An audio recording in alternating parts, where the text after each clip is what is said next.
Welcome to LFN News, a production of LFN Media, bringing you the latest in celebrity news, with specific analysis to keep you in the know of what is going on around you. The government has shown signs of immense pressure in trying to have the alleged victims in R. Kelly's New York trial receive their restitution monies, to the extent of preying on R. Kelly's commissary funds. What a shame. Judge Donnelly sentenced Kelly to 30 years in prison on June 29, 2022 and ordered him to pay a flurry of fines and fees. His restitution due to the alleged victims was yet to be determined, but early last month, prosecutors asked prison officials to freeze the nearly $28,000 in Kelly's inmate account. Such commissary accounts are used to buy extra food items, toiletries, phone cards and clothing beyond what's otherwise provided. So now R. Kelly will have to start rationing his snacks and stamped envelopes after it was ruled that just over $27,000 be seized from his inmate commissary account, after his conviction in New York. The substantial sum was allegedly transferred to a new interest-bearing account where it will cover a $900 court fine, and then be applied to victim restitution, once the court determined what the victims are owed, U.S. District Judge Ann M. Donnelly ruled early this month. The decision left the R&B king with a miserly balance of $500 for use at the Metropolitan Correctional Center Chicago, the lockup where he's currently incarcerated while he still awaits his sentence from the just concluded trial in downtown Chicago. Of course, Bonjean tried her best to fight this unfair ruling, but the urge of government to effect the sentencing of the New York trial as soon as possible can't leave anyone's eyebrows unraised. And for the government to stoop that low, there must be a real hidden reason behind the move that may not be clear yet, but the move creates an insight into what the government must be going through, upon realization that they could actually lose an appeal against the ruling and subsequent New York sentence.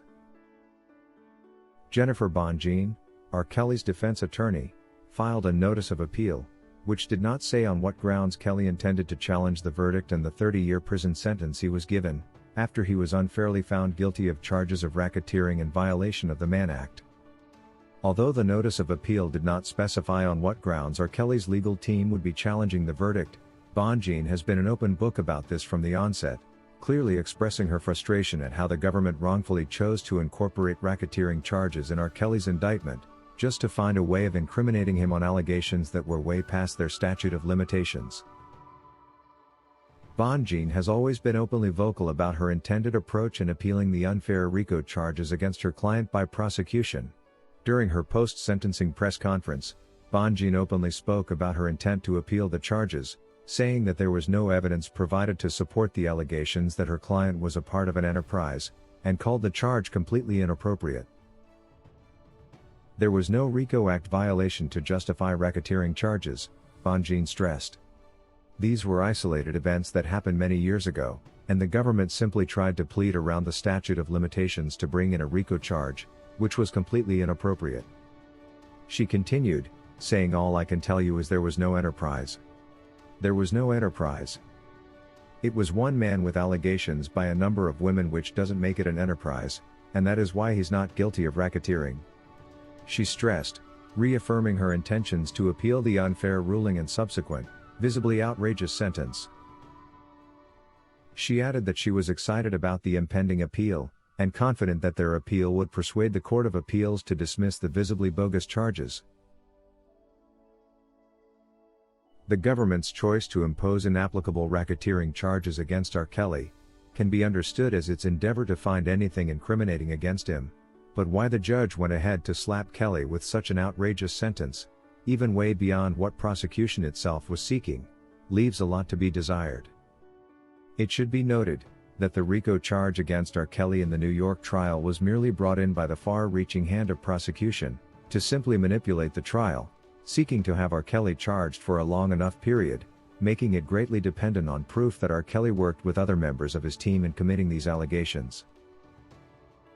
In fact, it's said that all prosecution had to show for their enterprise allegations in the trial was a soft board, populated with masked heads of R. Kelly's key employees, with R. Kelly's placed in the center. There was your enterprise. Totally laughable. I'm sure prosecution can now fully comprehend the extent of their mistakes, and fully make sense of what Bonjean was trying to stress then. especially in light of the mixed ruling in the just concluded R. Kelly Chicago trial, that on top of sanitizing R. Kelly's image, also acquitted his co-defendants Daryl McDavid and Milton June Brown, who were remotely, government's only chance to justifying the existence of an enterprise, had they been found guilty. What a blow this must have been on the government. It is no wonder that government is now considering effecting of the New York sentence as a more critical undertaking than any other aspects of the case. It is eminent that the government has already sensed that a New York verdict appeal will most likely not go their way, and are playing catch-up to have the entirety of the sentence fulfilled ahead of its probable reversal, at least for the monetary bit, that could very well be the only aspect now within their reach. Judge Ann Connolly has equally ordered R. Kelly to now pay at least $309,000 in restitution to the alleged victims in the New York trial. Kelly also owes $140,000 in fines and assessments. How they expect a locked-up man, whose career they successfully run down the drain to get that money is surely mythical. Apparently, $300,000 will go to a survivor of Kelly identified as Jane, and another $8,400 is expected to go to a woman identified as Stephanie. The money will allegedly go toward the costs of therapy and herpes treatment for the said women. The total is also supposedly expected to rise once prosecutors allegedly determine the actual cost of medication for Stephanie. All this is being done, based on unfounded allegations from these women that were actually in fully consensual relationships with the singer, and were also fully dependent on R. Kelly during their stay with him. But well, looks like the government is just gonna keep pushing as hard as they can, and as fast as they possibly can so they can actually get the most out of the unfair sentence as soon as possible, before the inevitable of the looming overturn of events expected from the appeal takes effect. The big question now remains when and how Kelly will actually pay the restitution. Prosecutors claim he has access to as much as $5 million to go along, with about $28,000 seized from his inmate commissary account, that defense attorney Jennifer Bonjean said was made up of small donations from fans. But Bonjean told the judge that Kelly has no access to any other funds because of judgments in civil cases brought against him. That's all we had for you today. Please let us know in the comment section below what you feel about the speed at which government is rushing to effect the New York sentence conditions. We value your honest opinion. Thank you for watching LFN News, a production of LFN Media, giving you another view of issues at hand. To get notified whenever we post a new video, subscribe to this channel now and hit the notification icon. And remember to give us your comment on the subject matter below.